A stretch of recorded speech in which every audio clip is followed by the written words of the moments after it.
And what's up, everybody? I'm back with another video game review. Today, we are reviewing Metroid Dread, released on the Nintendo Switch back in 2021. And yeah, I just got around to playing this. I was hoping to maybe record it in 2023, but I'm recording this in 2024. Don't worry, it's coming out in 2024. I don't know why I'm saying this. Let's jump on. Thank you to LikunMiffery for letting me borrow this game, giving me the chance to play it. Also, thank you for the Mega Man collection as well. Forgot to thank you for that one, but thank you for letting me borrow this game. That's good. This was my third Metroid game behind the original and Metroid Prime, which I don't know if my Metroid Prime review will be out before my Metroid Dread review. Or not, but you can go check out my original Metroid review for sure, which was on the NES. So, but I didn't have like a superb experience with the original or Prime. Spoiler alert. But they weren't terrible. But I was looking for more, and Metroid Dread gave me more. So I got a lot of thoughts. Let's jump right into it, shall we? This game looks incredible. First off, it looks amazing. Amazing graphical quality. Everything just looks so crisp. It looks so clean. Really clean transitions between game and cutscene and then back to game as well. It looks so good. Everything just, they put top-notch effort into everything they did with the graphics and the cinematics and everything like that. It just looks so good. And also, this game is really fun to play. Really fun to play. Very comfortable controls. Everything feels smooth. Everything feels natural. And it all works out really well. And with that, I love. I love that it does that. Makes it just that much more fun to play, to be honest. The story is not the huge focus of this game. It's good. But not great. It's a little confusing at the beginning to catch on to, especially if you're not like a super hardcore Metroid fan. But I think everybody at some point, the longer you play the game, you'll catch on to it, you'll understand it, what's going on there. And there's a lot of good plot sequences and changes that really do spice it up for me. So it's really good. Also some awesome stuff with like the graphics and everything I already said.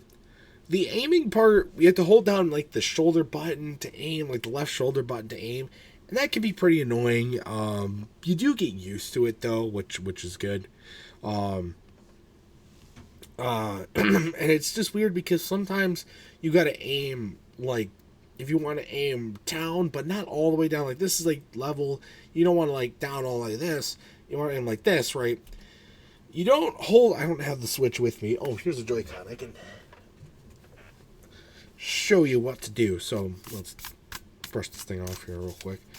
It's like, okay, so you don't do that, right? You don't do that. Pull it all the way up. You don't pull it all down. You do like you pull it to the side, which doesn't make any sense. It's a little weird because this thing can do full. It's a Switch Joy-Con. It can do full motion controls. It just, I don't know why they said put it to the side. It doesn't make any sense. Another little gripe about this game for me is that Samus grabs on to literally every ledge possible.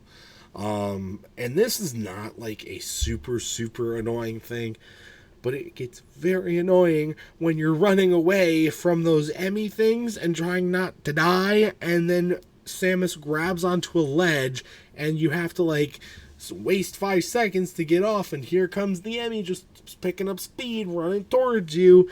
It just doesn't make any sense. Why? Can you just do it? Then you just not grab onto every fucking ledge. It doesn't make any sense. But it is a good thing as well, because when you're traversing stuff, again, I think I said this in my original Metroid review. I didn't really say it in my Prime review yet, I don't think. But you can jump pretty high in this game, so being able, and then you get that extra boost by grabbing onto a ledge or stuff like that. And then later on in the game you can like cling onto walls, or you can traverse in different waves, and so it's not that big a deal for most of the game, but at the very beginning it can be pretty annoying. This map for the game is massive. It's like second only to Zelda maps in my opinion. So that can make it pretty hard to figure out where to go, because you're in a cave area underground and you're trying to go back up. You're going up through caverns and corridors, and you're trying to work your way back up to the ship so you can everything like that, and you're working through it.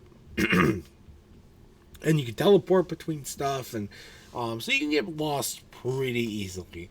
And there's not a whole lot of direction the game will give you either. And that's not something that I'm a huge fan of. Like, you gotta give a little bit, especially in a game like this, you gotta give a little bit of direction. And this game just never seems to do that. It's a little annoying. Thankfully, people have done walkthroughs, and you can watch a walkthrough.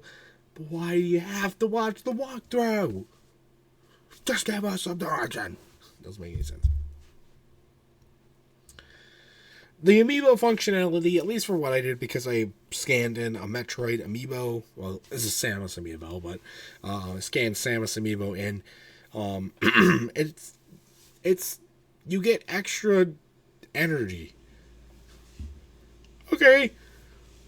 And you can do that every day, which is cool. I guess you can do it every day, which is fine, but you couldn't think of anything more for the functionality. Like, we couldn't get a special, like, item. We couldn't get a special, like, place to explore. Couldn't get a special ability or, like, an extra challenge or something like that.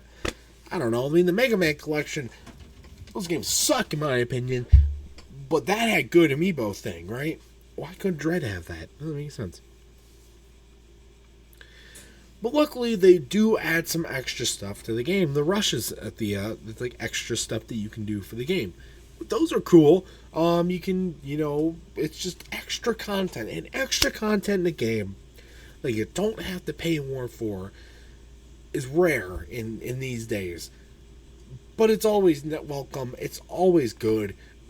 I guess it's not always good, but it's always welcome for sure. And yeah, I guess I shouldn't be ripping on this game too much, since Nintendo doesn't like to give Metroid a lot of attention with games anymore. I mean, I think this is the first one since the new game for Metroid since the Wii, and who knows how long it's going to be. It's already been a little over 2 years, probably about almost 3 years now since this game came out. Who knows how long it's going to be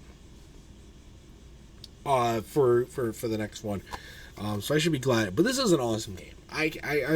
Some things I might be saying, like, oh, he hates the game, praying off on the bad, he doesn't like the game. People are already probably ripping on me for the Mega Man shit, but oh no, he hates video games, he doesn't like playing video games that much. Why do you do this stuff? I love Metroid Dread, okay? This is a great game. I had so much fun with this game. And it was really, it's the aha moment that I was looking for Zelda, but in Metroid. So now I really like Metroid games, which is good. So I like it. But overall, again, 9 out of 10 game for sure. It's not perfect. I said some little bit nitpicks, a little bit of grapes about the game. Overall, though, superb title. Great work by Nintendo here. So that's going to do it, though, for this review. If you've ever played Metroid Dread, I'd love to know your thoughts about it in the comment section down below. What are your thoughts on the game? And that's also going to do it for this review. So stay tuned for much more amazing content, including more game reviews and other awesome stuff. Until next time, see you guys later. Goodbye.